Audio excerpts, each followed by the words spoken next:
Presenta Catherine Daniela Borges Rojas, estudiante de la Universidad Colegio Mayor de Cundinamarca, Facultad de Derecho, sede Funza, Grupo 1A, materia Introducción al Derecho, a cargo del docente Fernando Eliezer Bernal y nuestro decano Ober Humberto Serrano. Introducción a la teoría pura del derecho por Hans Kelsen.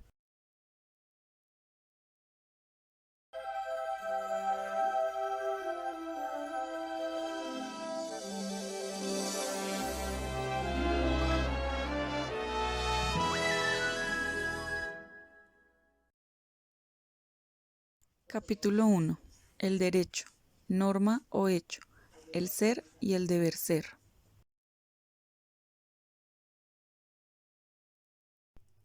¿Qué es el derecho? Se dice que la teoría del derecho, o como es llamada comúnmente por la literatura angloamericana, jurisprudence, es una de las ciencias más viejas de la cual no hay una definición que sea universalmente aceptada sobre el concepto de derecho. Existen dos puntos de vista diferentes en relación a este. En el primero, el derecho es un hecho o conducta determinada por el hombre, suele realizarse justo en el momento y puede ser notada por nuestros sentidos, como las relaciones jurídicas, que son la relación de hechos de la vida, tales como las relaciones económicas, como lo percibe la doctrina marxista. Entonces, podemos ver, de acuerdo a este punto de vista, que la doctrina o ciencia del derecho logra describir su finalidad por medio de enunciados o declaraciones en sentido de que algo puede ser o no ser. En el segundo punto de vista, el derecho no es un hecho, sino una norma. Para aclarar, el término norma es utilizado para referenciar al objeto de la ciencia del derecho, y esto quiere decir que algo debe hacerse así aún no haya sido hecho. Con esto decimos que la norma se conoce por ser una orden o mandamiento, como por ejemplo los 10 mandamientos dados por Dios a Moisés conforme a la Biblia. Sin embargo, una norma no puede ser solo una orden, sino también una autorización por la cual una persona puede conceder el poder para expedir o dictar estos. Partiendo del mismo ejemplo, podemos ver que Dios autorizó a Moisés para dictar y ordenar estos mandamientos al pueblo judío, confiriendo en este la autoridad del legislador. La constitución de un Estado da el poder a una o varias personas para expedir códigos o leyes, o sea, normas generales, y estos autorizan a los tribunales y dependencias administrativas a expedir normas individuales, es decir, resoluciones judiciales o decisiones administrativas. Con esto entendemos que la norma puede tener carácter de permiso, es decir, que por medio de esta puede permitirse a una persona realizar algo que sin este permiso sería prohibido.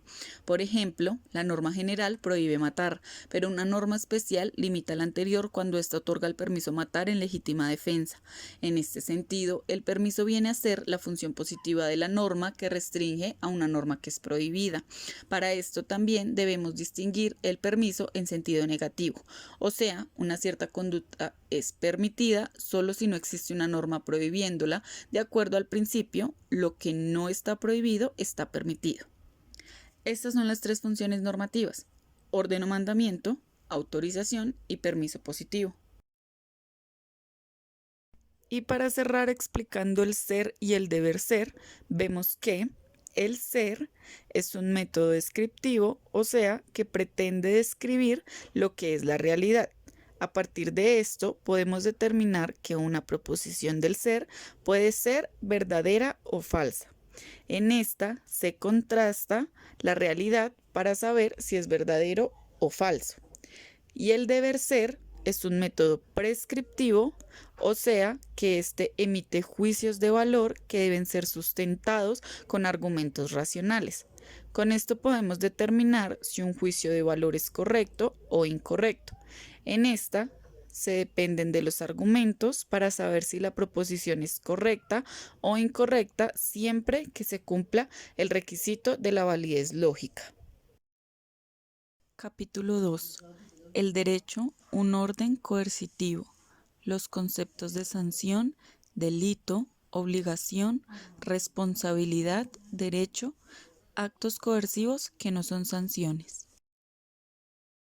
Según explica la teoría pura del derecho, El derecho es un conjunto de normas y una orden social que regula la conducta de los hombres, pero este no es el único orden social, sino la moral al igual es un orden social normativo del cual existen normas sociales que son aceptadas y de esta forma también regulan algunas específicas de comportamiento, sin tener carácter moral o legal, como lo son las normas relativas a la cortesía, al vestir, a los modales de mesa, entre otros.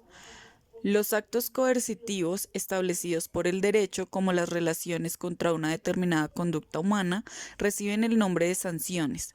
Las sanciones principales del derecho nacional moderno son el castigo y la ejecución, las cuales consisten en la privación forzosa de la vida, la libertad, el bienestar económico y otros bienes. La conducta que constituya la condición para la sanción tiene el nombre de ilegal o delictiva.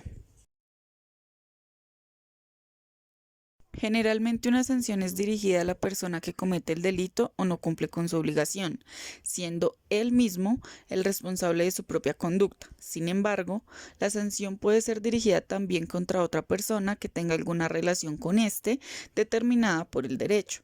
Entonces, éste no es responsable de su conducta, sino de la conducta del otro.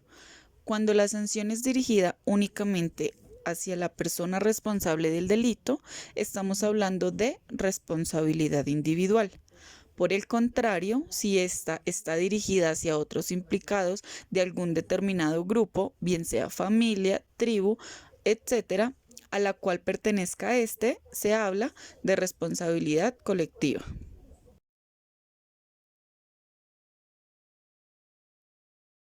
La doctrina jurídica tradicional coloca el derecho subjetivo en primer plano y a la obligación en segundo, y distingue entre el derecho y la obligación. Por una parte, ambos son derecho en sentido subjetivo y por otra parte son derecho en sentido objetivo, es decir, derecho como norma. La conducta humana es regulada por las normas jurídicas y éste atribuye una sanción a ciertas conductas que el legislador presupone pueda tener un efecto dañino en la sociedad. Este efecto puede ser previsto y deseado o imprevisto y deseado por el delincuente, o asimismo puede ser el efecto imprevisto y no intencionado de su conducta. En el primer caso, hablamos de responsabilidad basada en la culpa. Y en el segundo, hablamos de responsabilidad absoluta.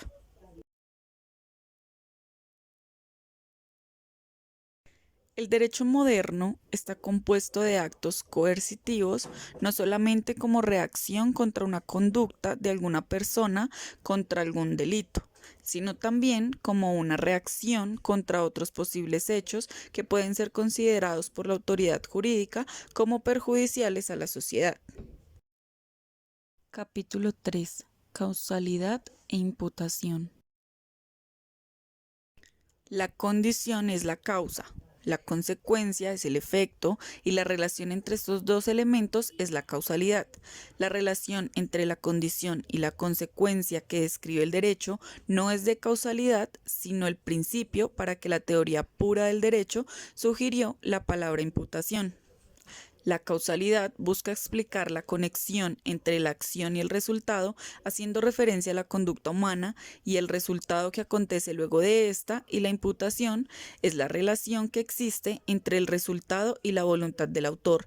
Entonces, solo el que realice esa voluntad es quien puede ser imputado. La causalidad y la imputación son una distinción entre ciencias de la naturaleza y ciencias del derecho. Las ciencias de la naturaleza que están regidas por el principio de causalidad, mientras que las ciencias del derecho están regidas por el principio de imputación. La principal diferencia entre el principio de causalidad y el de imputación es que si la condición se realiza, la consecuencia se producirá inevitablemente. En cambio, en la imputación, si se ha cometido un acto ilícito, debe aplicarse una sanción. Capítulo 4. Norma jurídica y enunciación descriptiva del derecho. El objeto de la ciencia jurídica son las normas, y el significado de las normas es que algo deba hacerse. Con esto, cuando una autoridad competente determina en la norma que expide el término debe ser, este tiene un significado preceptivo. Como orden o mandamiento, la norma no es ni verdadera ni falsa, sino más bien es válida o no válida. Sin embargo, el mismo término tiene un sentido descriptivo, cuando es empleado por la ciencia del derecho en un enunciado que afirma la existencia y validez de una norma jurídica, y este puede ser verdadero o falso. Solo la autoridad competente puede perceptuar u ordenar. La ciencia del derecho solo puede describir lo que la autoridad perceptúe u ordene, y es aconsejable diferenciar que la norma debe ser expedida por una autoridad legal y el enunciado del debe ser, por medio del cual se describe esta norma como válida. Capítulo 5. Conflicto de normas. Derogación. El derecho es creado por nosotros los humanos. Las normas jurídicas, al igual, son por voluntad nuestra, ya que estas son reguladas en diferentes órdenes jurídicos o en el mismo, pero en distintos tiempos y modos. Es posible que se generen conflictos entre normas jurídicas, como lo es si entran en conflicto dos normas. Algo así como que la aplicación de una no es posible sin que se incumpla la otra. Entonces, para eso fue creado y existe un principio jurídico por medio del cual estos conflictos se solucionan, y este es el principio de la derogación. La derogación significa la anulación de una norma jurídica por otra. Así como el derecho regula su propia creación, el derecho también regula su propia destrucción. Una norma jurídica puede anular la validez de otra, y esto significa la existencia de otra norma jurídica. Existen conflictos entre normas de la misma jerarquía o nivel y los conflictos entre normas de diferentes jerarquías o niveles.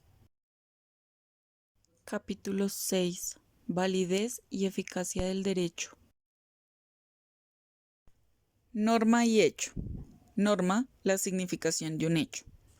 Aun cuando en el derecho es norma y no un hecho, existe una relación entre la norma y el hecho. En primer lugar, la norma es el significado de un hecho por medio del cual la norma se crea. El hecho por el que se establece o se crea una norma es el acto de un individuo o una serie de actos intencionalmente dirigidos a la conducta de otro. Si es una costumbre o un acto legislativo, el resultado es una norma general. Si es un acto judicial o administrativo, el resultado es una norma individual. La eficacia como una condición de validez. Para que una norma sea válida, debe ser creada por un acto que es un hecho existente en el tiempo y en el espacio. Una norma puede o no ser obedecida y aplicada por una determinada conducta que tiene lugar en el tiempo y en el espacio. La validez significa que la ley debe ser obedecida y aplicada. La eficacia quiere decir que la ley es en verdad obedecida y aplicada. Hay que recalcar que la eficacia es solamente una condición de la validez, mas no es igual a ella. Una norma jurídica puede ser válida antes de que se convierta en efectiva, y el tribunal solo puede aplicar una ley si es válida, y es válida porque ha sido creada de conformidad con la Constitución, pero pierde su validez si no ha cobrado efectividad o ha dejado de ser efectiva. Capítulo 7. Derecho y Estado. El Estado como una comunidad u orden normativo. El Estado como una comunidad y el derecho como un determinado orden normativo son concebidos como dos cosas diferentes. El Estado existe con el derecho, y el derecho puede existir sin el Estado, como el derecho de una sociedad primitiva que no es considerada como Estado. Si por el término Estado se entiende una comunidad de hombres, debe admitirse que esta comunidad está constituida por un orden normativo que regula la conducta de estos que pertenecen a esta comunidad, siempre y cuando estén sujetos a un orden normativo y su conducta esté regulada por este orden.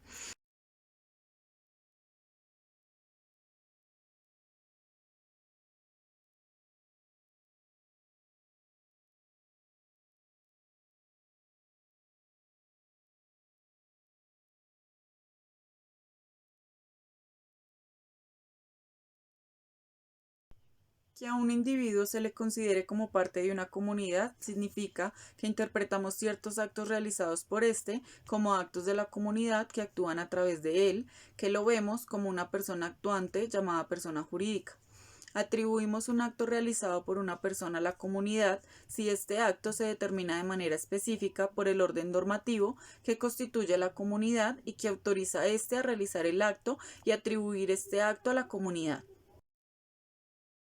El Estado como un orden jurídico centralizado.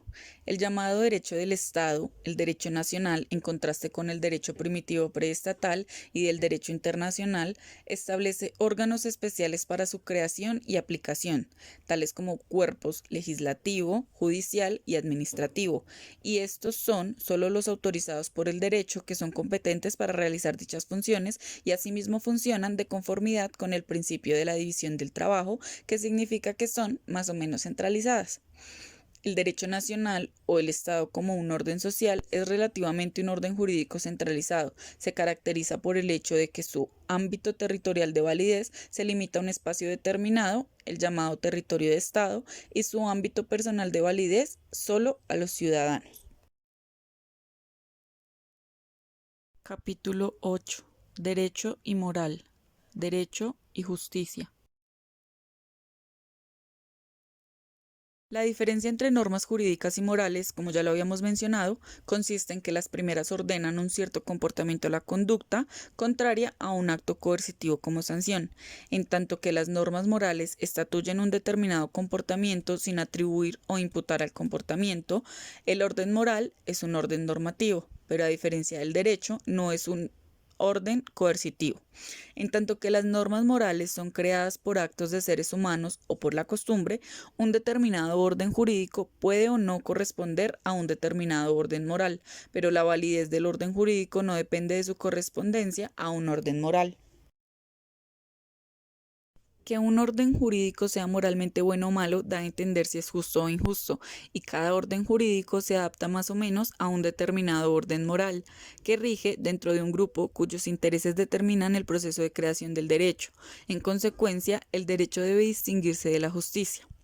En el derecho no se debe implicar ningún tipo de juicio acerca del valor moral, sin excluir que hay que ser justo. Sin embargo, como existen diferentes tipos de justicia, incluso contradictorias, este no debe plantearse sin especificar a cuál de estas se refiere. Capítulo 9. Positivismo jurídico y doctrina del derecho natural. La teoría pura del derecho, una teoría del positivismo jurídico. Las normas del derecho positivo son creadas por actos de voluntad nuestros, por los que pueden modificarse y son diferentes en distintos tiempos y entre pueblos diferentes. Una teoría que limite su objeto a estas normas corresponde al principio del positivismo jurídico. La teoría pura del derecho es la teoría del positivismo jurídico y no toma en consideración normas que sean de otra fuente que no sean autoridades humanas, excluyendo en ámbito de la ciencia jurídica cualquier ley divina que se supone creada por Dios o por una entidad divina. Asimismo, también excluye la llamada ley natural, que conforme a la doctrina del derecho natural es propio de la naturaleza. Razón para la validez del derecho de acuerdo con la doctrina del derecho natural. Al interrogante sobre el por qué es válida la ley positiva, por qué debe ser obedecida y si no es obedecida debe aplicarse, contesta la doctrina del derecho natural que es un determinado derecho positivo. No todo es válido porque el contenido de sus normas corresponde al contenido de las normas de un orden superior, de un orden diferente y por encima del derecho positivo, un orden inmanente en la naturaleza del hombre. Las normas del derecho natural deben ser deducidas de la naturaleza y por no ser obra humana son inmutables y válidas siempre en todos lados y no como las leyes positivas creadas por los hombres solo ahora y aquí.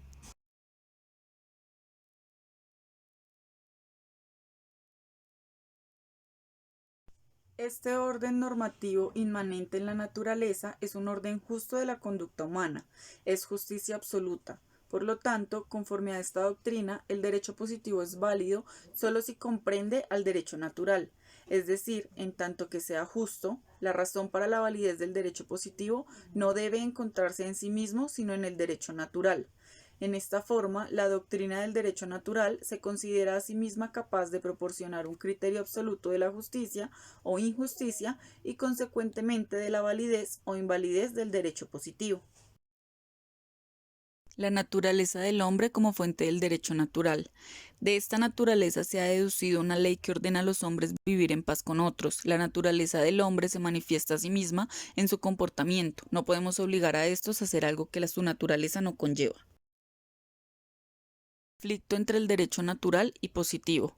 La mayor parte de los representantes de la doctrina del derecho natural sostienen en este principio, pero al mismo tiempo adelantan varios argumentos a fin de reducir a un mínimo la posibilidad de un conflicto entre el derecho natural y el positivo, e inclusive para excluir por completo esta posibilidad, a fin de que la validez del derecho positivo no se encuentre seriamente amenazada por la validez del derecho natural.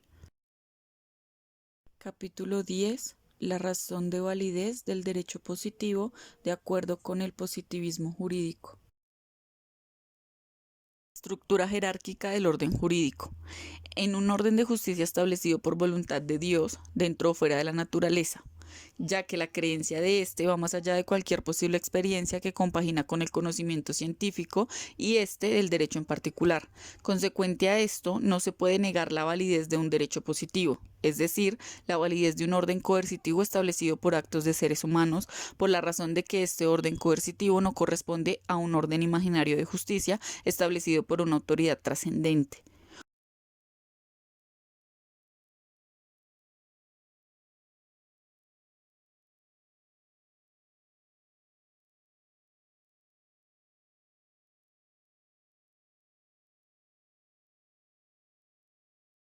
La norma fundamental se refiere a un orden coercitivo establecido por determinados actos de seres humanos, efectivo en todos lados, en un tiempo y dentro de un espacio determinado. La fundamentación de la validez del derecho positivo por la norma fundamental, según lo establece la teoría pura del derecho, es distinta de la fundamentación del derecho positivo por un derecho divino o natural, ya que la primera no tiene que recurrir a una autoridad divina por encima de la autoridad jurídica positiva. En esta virtud, una ciencia jurídica positivista no proporciona el modelo de la deseada valorización del derecho positivo como bueno o malo o como injusto o injusto.